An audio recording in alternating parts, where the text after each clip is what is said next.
Shalom, bonjour.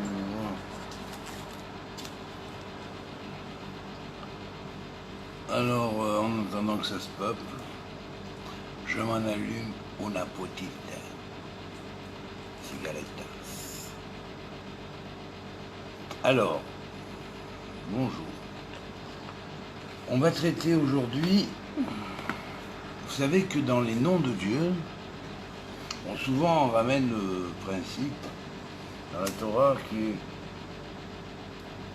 connoté comme ça, Hachem Echad, l'Éternel est un, Ushmo Echad, et son nom est un. L'Éternel est un et son nom est un. Ça veut dire que Dieu est son nom lui-même. Alors bien évidemment, on n'a pas la possibilité de réception de son nom tel qu'il est en lui-même dans son essence, sans quoi on serait consumé vivant. C'est la raison pour laquelle un jour on raconte une histoire d'un maître du chassidisme qui avait dit « Ô Éternel, fais-moi ressentir ton nom ». Alors que le nom se manifeste, c'est une chose. Bonjour Kaline et merci pour ton don. Mais que le ressentir complètement selon son essence, c'était pas possible puisque ce maître a failli brûler vif et donc il a crié en demandant pardon, montre-moi ton nom mais ne le rend pas effectif devant moi, quoi, je veux dire. Parce qu'on est incapable de le supporter, on n'a pas les kélim pour ça. Je vous demande une petite minute.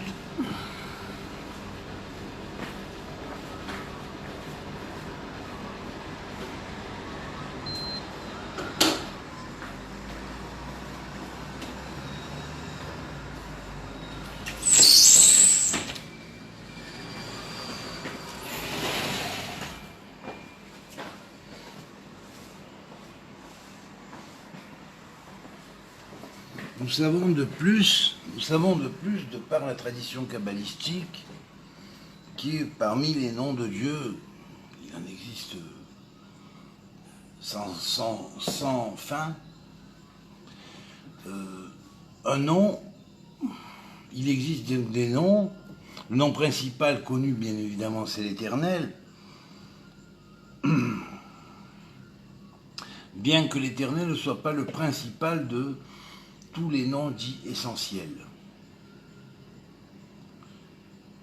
Il existe des noms qui sont essentiels et des noms qui sont appelés noms attributiques ou attributs de révélation, attributs de fonction, tels que par exemple Dieu est le grand, Gadol, Émet, la vérité, celui qui purifie, El Tahir,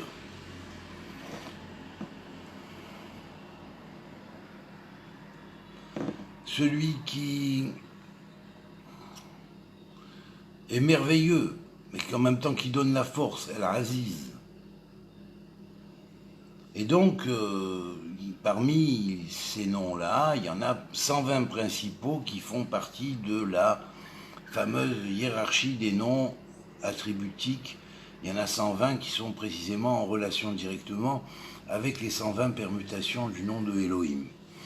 Pour bien montrer que l'action de Elohim est multiple et qu'il se manifeste sous ses attributs multiples, présentant à chaque attribut un nom d'emprunt qui est ce par quoi il se fait connaître dans ses œuvres.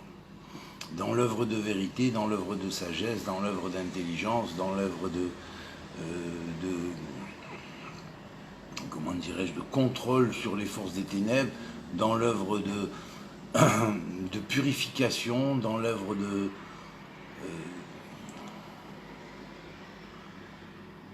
la miséricorde, dans l'œuvre de la miséricorde. En fait, c'est sur l'œuvre de la miséricorde que je veux parler. Alors, évidemment, il est dit que avant la création de ce monde, il existait de multiples mondes, et ces multiples mondes ont existé dans un premier temps sous les attributs dit de bonté extrême.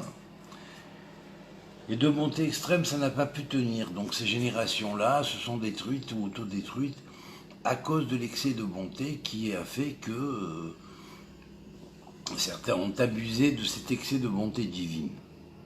Puis il y a eu une vague de générations qui ont été une vague de générations axée sur l'attribut de justice stricte. Et dans cette deuxième facette de la création, on pourrait dire, les générations se sont multipliées, mais à chaque fois que des fautes étaient faites graves ou assez graves, les fautifs recevaient un jugement pratiquement immédiat. Ces mondes-là n'ont pas pu tenir non plus. Donc, après la dernière destruction précédente, le déluge précédent, le cycle d'Adam Arishon, celui dans lequel nous vivrons, il y a eu une combination entre les deux attributs de bonté extrême et de justice extrême, et cela a donné la miséricorde. La miséricorde veut dire,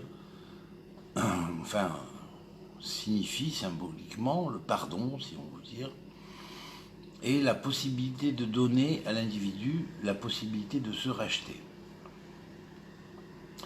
Donc, tous les êtres qui ont fait des erreurs dans les générations précédentes, aussi bien dans les générations pré-adamiques précédentes, les âmes très anciennes, que dans les générations plus postérieures, c'est-à-dire celles qui sont de ce cycle même, mais qui ont fait des fautes dans les Gilgoulim antérieurs, ont la possibilité toujours de se racheter, jusqu'à au moins un dernier kara, sans quoi ils seront relégués au prochain grand cycle de 7000 ans, qui aura lieu après le millénium, comme c'est marqué dans le Talmud Sanhedrin, page 101, 102, 103, et ainsi de suite. Donc là-bas, on débat de ce sujet, de ce thème, de la régénération du monde à partir du début du 8e millénaire, c'est-à-dire après le millénium, ou millénaire messianique, post-messianique, plus exactement, puisque le Messie se manifestera avant le 7e millénium, puis il y a, à partir d'un certain moment des temps messianiques, le moment qu'on appelle le 7e millénium, ou Shabbat global pour toute la planète. Alors, bien évidemment, ce nom de Rahman est un nom extraordinaire. Parce que déjà, on sait que le Messie est sous le creuset de la miséricorde. Il a la patience. La miséricorde demande la patience. Il a été formé, si on pourrait dire, dans le creuset de la miséricorde divine, c'est-à-dire que cette patience-là va aller jusqu'au dernier kara, comme Dieu attend jusqu'au dernier kara avant de punir, de par l'assemblage de ces deux attributs de justice et de miséricorde, qui sont typiques à ce cycle. Eh bien, le Messie, c'est pareil, avant de décréter, avant d'accepter de recevoir son pouvoir de façon, le pouvoir que Dieu lui donnera, d'éliminer les méchants par la parole et de faire le tri sur la terre. Donc, cela est axé sur la miséricorde. La miséricorde est à son extrême, c'est-à-dire jusqu'au bout. Jusqu'au dernier kara de l'unité entre la bonté et la justice, ou la possibilité de donner le pardon et de donner la possibilité de se racheter à chacun. Alors, bien sûr, nous avons dans le terme Rahman les lettres Resh, Het, Mem et Nun, qui en proto-sinaïtique ancien, encodé dans le schéma méphorage, va donner cette structure. Vous les voyez donc, les lettres ici, encodées dans la matrice. Alors je vais donner leur valeur numérique, 20, 32, 37 et 72. Le total de ces valeurs numériques fait, pour le mot Rahman, 161. Alors je tiens à préciser tout de même que ce mot Rahman, lorsqu'on l'écrit donc en proto-sinaïtique avec ses ornements, il s'écrit comme ça.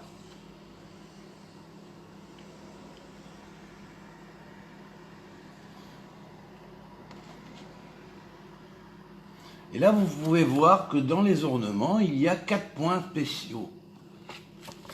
1. Ici, 7 couronnes. Les autres cercles sont à 3 couronnes. Un cercle à 7 couronnes, les autres cercles sont à 3 couronnes. Un cercle à 7 couronnes, les autres cercles sont à 3 couronnes. Et un autre cercle à 7 couronnes, les autres cercles sont à 3 couronnes.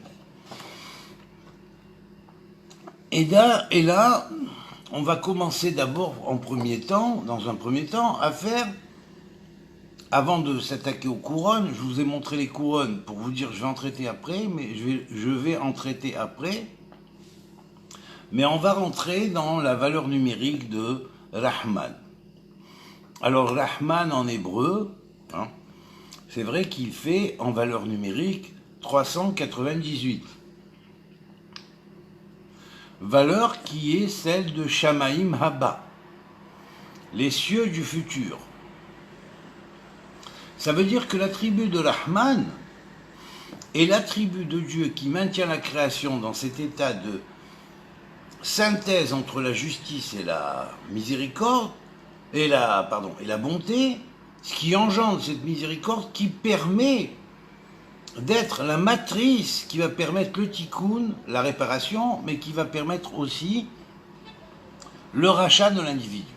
Le rachat de l'individu, c'est-à-dire le fait de revenir dans une teshuva réelle, c'est-à-dire d'un repentir réel, et de réparer ses fautes.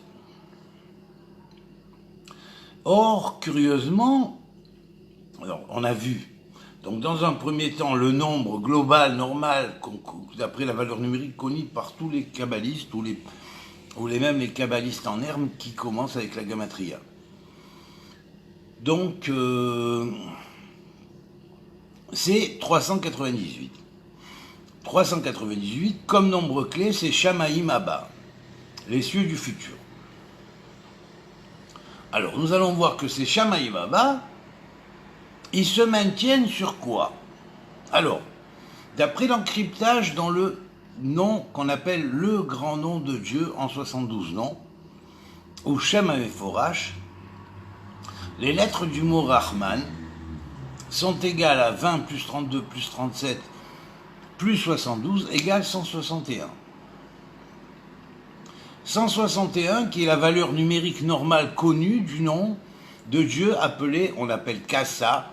Kassa, ça veut dire Kouf c'est 100, Samer c'est 1 et Aleph, Samer c'est 60 et Aleph c'est 1, ce qui fait 161. Ici on a réduit au nombre essentiel. Mais lorsque l'on prend ce nom-là, qui est marqué ici en dessous, Yud, vous voyez, alors vous avez Aleph, He, Yud, He. Aleph, He, Yud, He, fait en valeur numérique Aleph 111, He 15, Yud 20, He 15, ce qui fait en tout 161. Ce nom-là est le nom de Ehyeh, je suis celui qui suis. C'est le nom que Dieu a donné à Moïse pour aller délivrer les enfants d'Israël en Égypte. Quand Moïse a demandé, mais qu'est-ce que je vais leur dire, ils ne vont pas vouloir m'écouter. Alors Dieu lui a dit, va et dis-leur que tu viens au nom de Ehyeh, Asher Ehyeh. Retenez bien, Ehyeh, Asher Ehyeh, je suis celui qui suis. On précisera qu'en valeur numérique, en sidouri, c'est-à-dire dans l'ordre des positions de la lettre, qui est un autre système très utilisé, ou pas très utilisé, moins utilisé, mais quand même assez utilisé en Kabbalah, Aleph, Ehyeh, je suis. Asher, celui qui. Ayez, qui suis, je suis celui qui suis,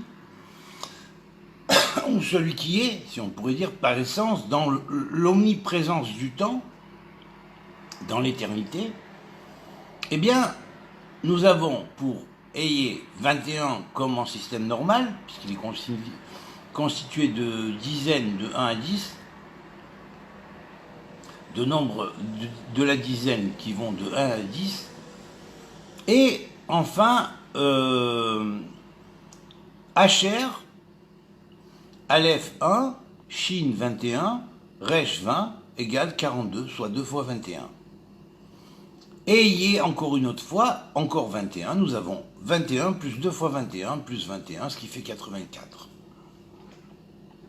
On va revoir ces nombres après, retenez-les bien, 21, 2 fois 21 pour Asher, et qui fait 42, comme le nombre des étapes que les Hébreux ont parcourues dans le désert, comme le nombre des lettres du nom du Shem Embet, du nom 42 lettres, qui est le nom précis du Tikkun, Olam, de la réparation du monde, et encore une autre fois 21, donc ce qui va faire 84, qui est la valeur numérique du reste de Hanor,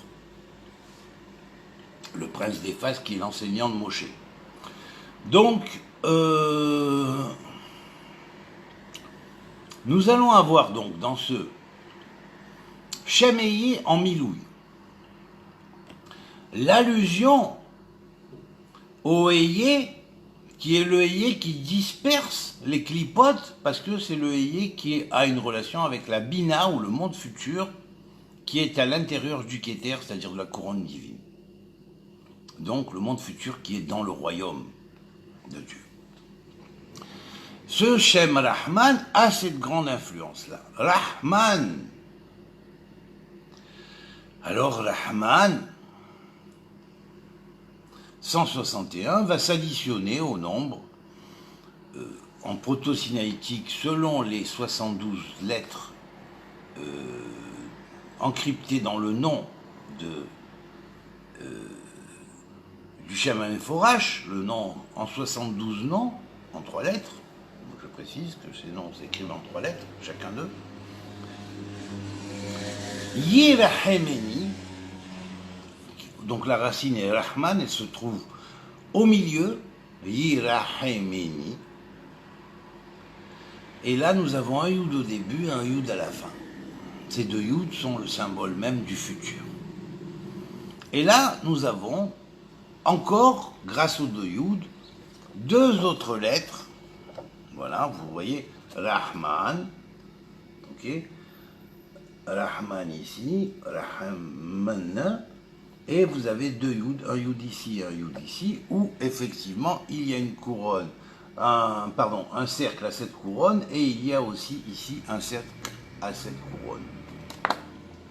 Alors nous allons après faire cette analyse, mais d'abord je vais m'en tenir pour le moment à la matrice des noms de ce nom encrypté dans le Shem Mephorash, contenant les valeurs 10, 44, plus 32, plus 37, plus 48, plus 58. Ce qui fait en tout la valeur numérique de 229. 229 est égal à Bibracha, pour la bénédiction.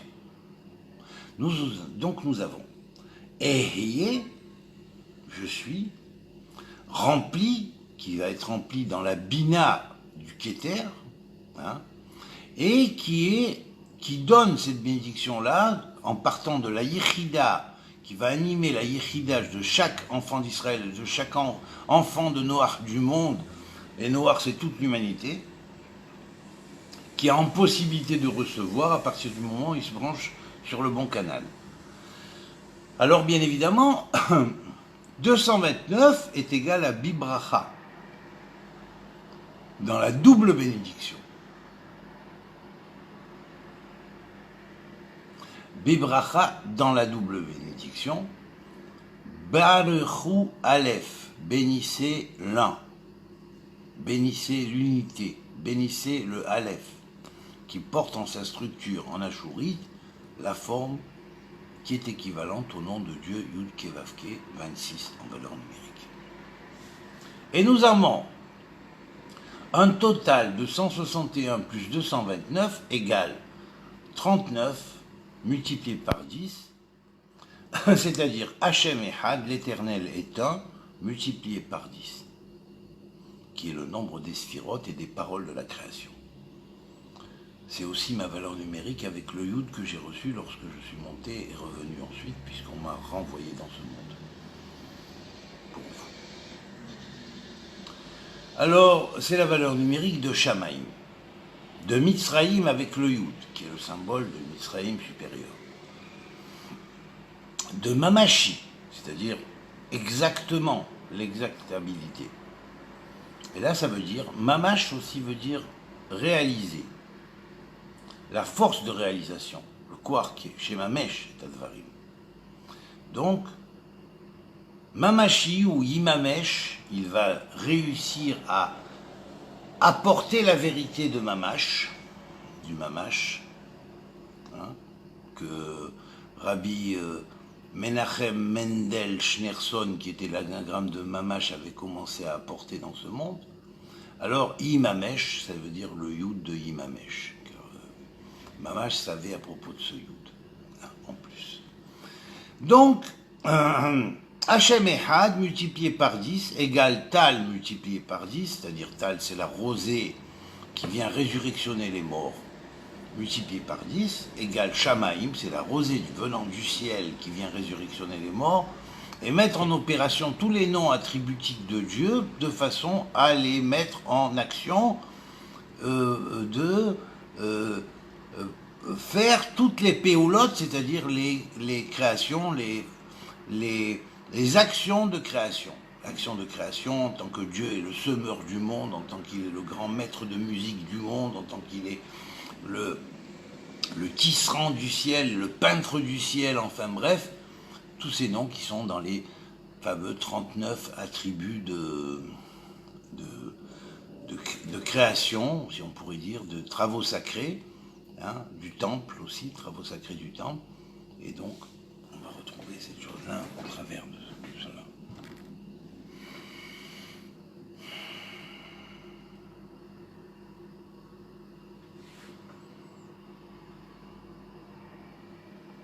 Alors je vous laisse un petit peu réfléchir, il faut savoir qu'il y a toute une prière qui est composée à partir de là, hein, bien évidemment. Alors, nous allons passer à la page suivante. Nous allons compter le nombre des cercles, à présent.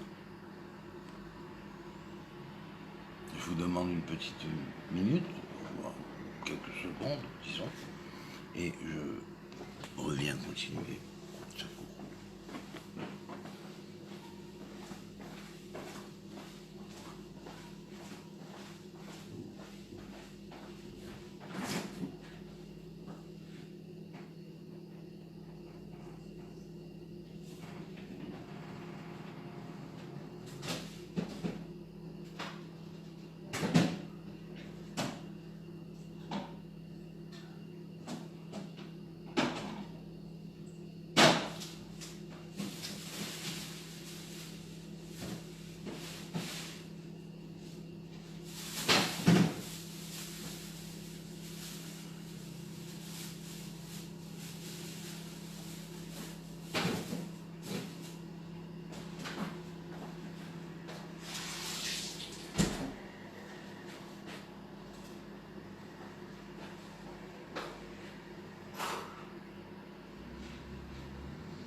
Bon, ben j'espère que je vous ai pas trop fait patienter. On va continuer. Lorsque nous prenons le mot Rahman, que vous voyez ici, vous pouvez vous amuser à compter les cercles ou cercles à 3 couronnes. Et les 4 cercles pour les 4 lettres, puisque ces 4 lettres dont chacun contient un cercle à 7 couronnes. Donc vous pouvez compter à la fois le nombre de cercles et le nombre de couronnes, et je vais vous le préciser. Le nombre des cercles est de 22, comme les lettres hébraïques. 22, qui correspondent aux 22 polygones réguliers, qui permettent également de tracer dans le cercle de création toutes les bases des figures géométriques permettant de créer la trame de l'univers.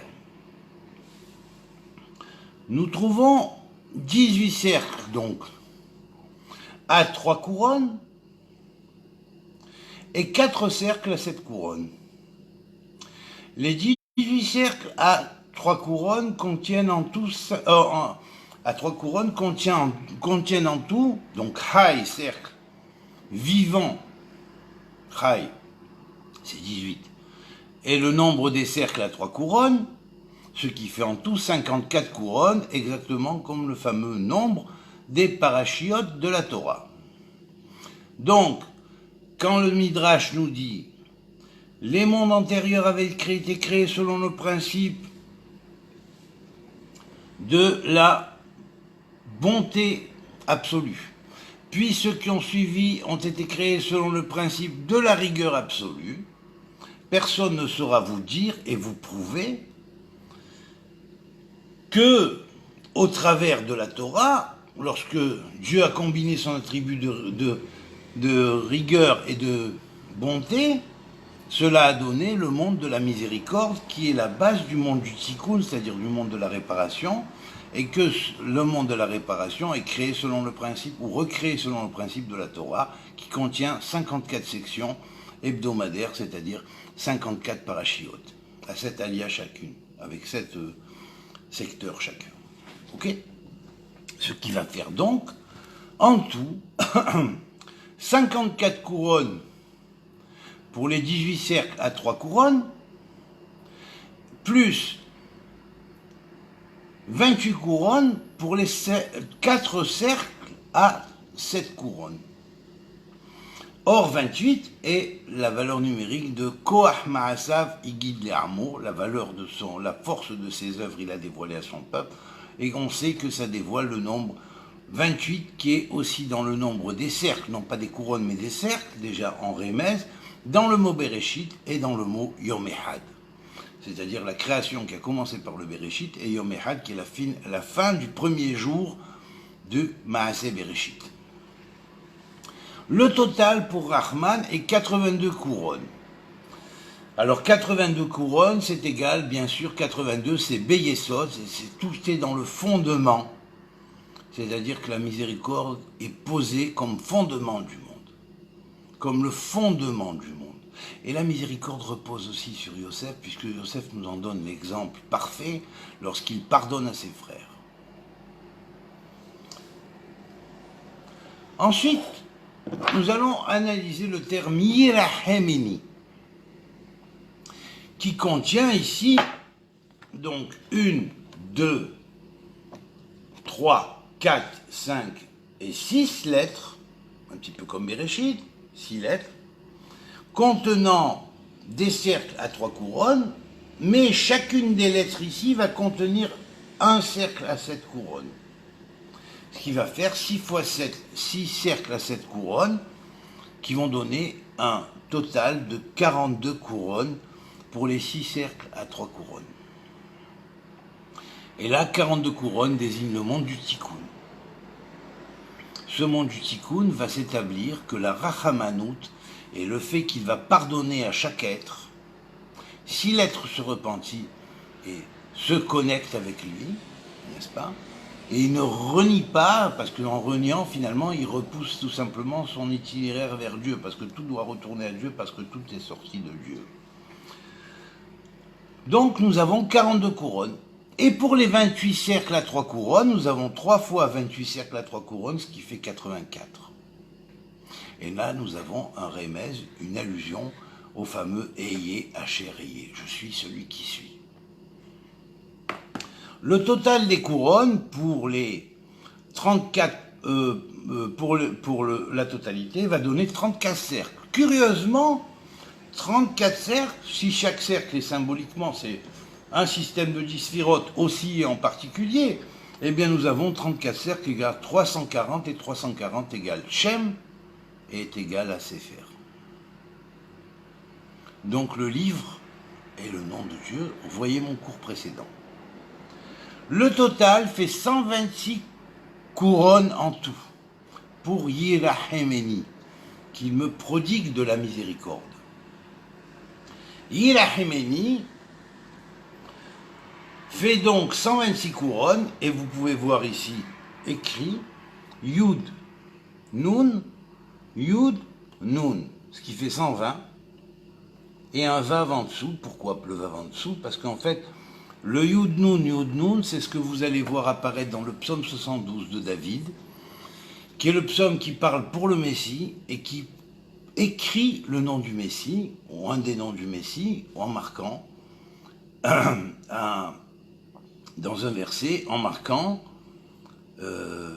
Lifne Shemesh Yinon Shemo, que à la face du soleil soit proclamé son nom, Yanin Shemo. On prononce Yinon Shemo, Yinon c'est le nom du Messie, c'est un des 7 noms du Messie, mais curieusement, ça s'écrit Yanin, Yud Nun, ce qui fait 120, comme le nombre des permutations du Shem de Elohim, du nom de Elohim, puisque les 120 permutations du nom de Elohim sont en relation avec les attributs qu'on dirait d'action, dont Rahman, Yirahemeni, serait le coordinateur principal, puisque c'est sur lui que se maintient la totalité du Tikkun. C'est un nom super et très sacré.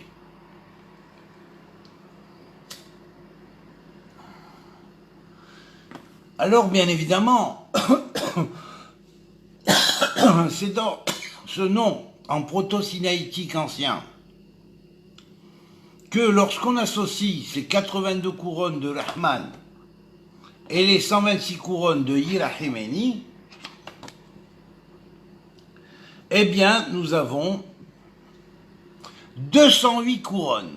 Or, 208 est la valeur numérique de la matrice même du proto-sinaïtique. Pourquoi? Parce que la matrice du proto-sinaïtique, qui est cette matrice que vous voyez ici, elle va être dans chaque lettre, elle est basée sur le nombre 8, et 8 fois Yud-Ke Vav-Ke est égal à 208. C'est aussi la valeur numérique de Yitzhak.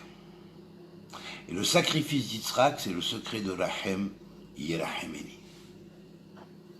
Et là, je veux dire, c'est la preuve originelle et essentielle que dans le judaïsme originel, la présence symbolique, si on pourrait dire coranique quelque part, avant le Coran, qui a été, parce qu'il y a eu une brisure dans le judaïsme originel, que le christianisme puis l'islam ont été, on pourrait dire, extravertis du judaïsme originel, et à ce moment-là est né le judaïsme d'après, celui qu'on a aujourd'hui, et le christianisme et l'islam qui en sont sortis.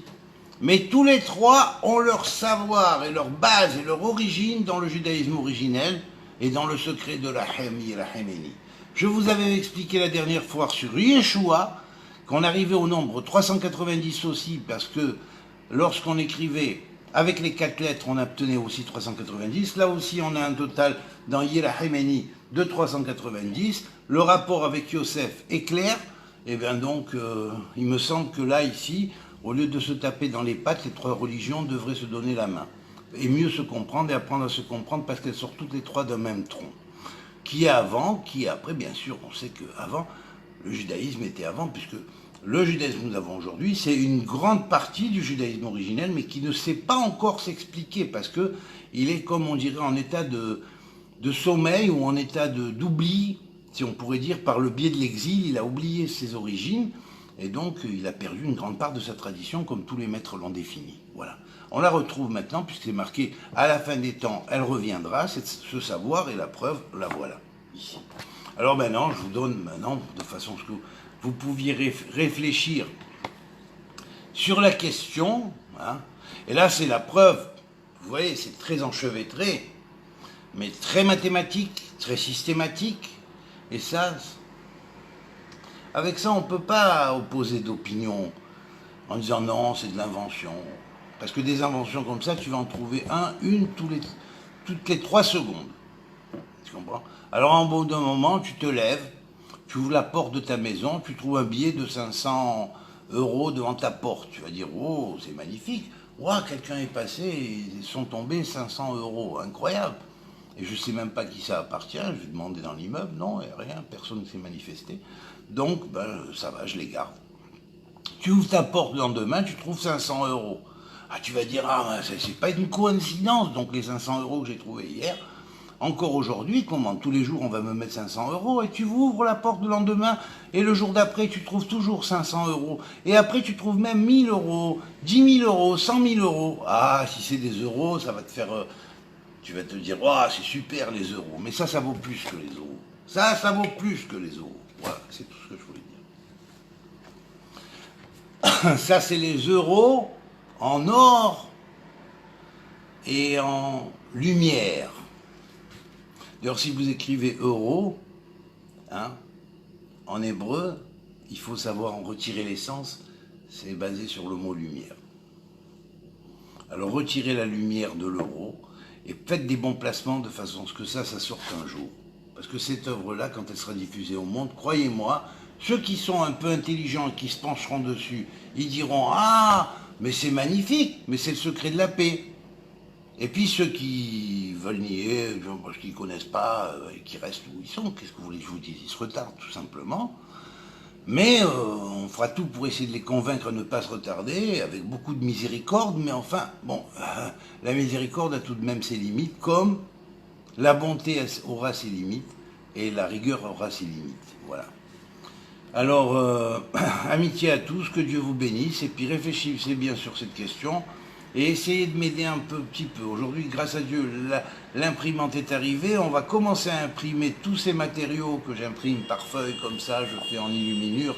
Mais croyez-moi, quand ce sera bien imprimé sur papier, et que les gens pourront constater et voir en face, vous serez bien obligé de constater que c'est une œuvre exceptionnelle, qui n'a pas vu le jour dans toute l'histoire de l'humanité. Voilà.